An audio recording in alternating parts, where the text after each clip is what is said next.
Dear Christian, Philippians 2 verse 4 says, "Let each of you look out not only for his own interests, but also for the interests of others."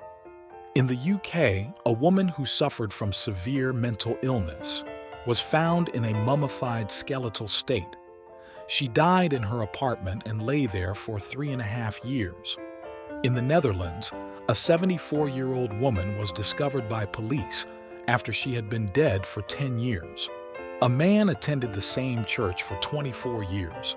He collapsed in his apartment and laid there for 6 days before dying. He missed Wednesday Bible study and Sunday church service. No one bothered to check up on him. The list goes on and on. All these people had relatives. They had neighbors. They thought they had friends. They thought someone cared. But we live in a world where no one really cares. If it does not concern me, I don't want to know. Some people prefer not to know what is going on. After all, what you don't know can't hurt you. But unfortunately, what we don't know can hurt us. If you unknowingly drink poison, you will surely die. It doesn't matter if you were ignorant of the content.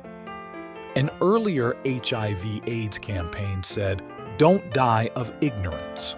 This slogan can be applied in all areas of our lives. Nehemiah chose to be different. He asked about Jerusalem and the Jews living there. He asked because he had a caring heart. When was the last time you checked on a neighbor or a family member? When we care about people, we want to know the facts, no matter how painful they may be. People are hurting all around us. We meet them every day in the workplace, in the church, in our neighborhoods. But we turn our faces away and say, "They are not our problem." When we close our eyes and ears to the truth, it is the first step toward tragedy for ourselves and for others. Bible says in 1 John 3 verse 18, "My little children, let us not love in word or in tongue, but in deed and in truth." Are we like Nehemiah, anxious to know the truth even in the worst of situations? Are we genuinely concerned about the plight of others? Or do the facts burden us? Do you care enough to ask? Are you looking out for only your interest or for the interest of others also? Matthew 25 verses 34 through 40. "Then the king will say to those on his right hand, 'Come, you blessed of my Father, inherit the kingdom prepared for you from the foundation of the world. For I was hungry, and you gave me food. I was thirsty, and you gave me drink. I was a stranger, and you took me in.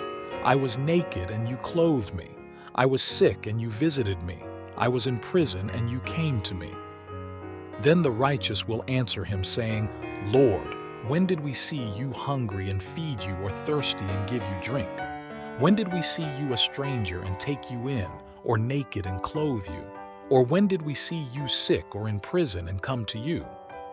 And the king will answer and say to them, 'Assuredly, I say to you, inasmuch as you did it to one of the least of these my brethren, you did it to me.'" Amen.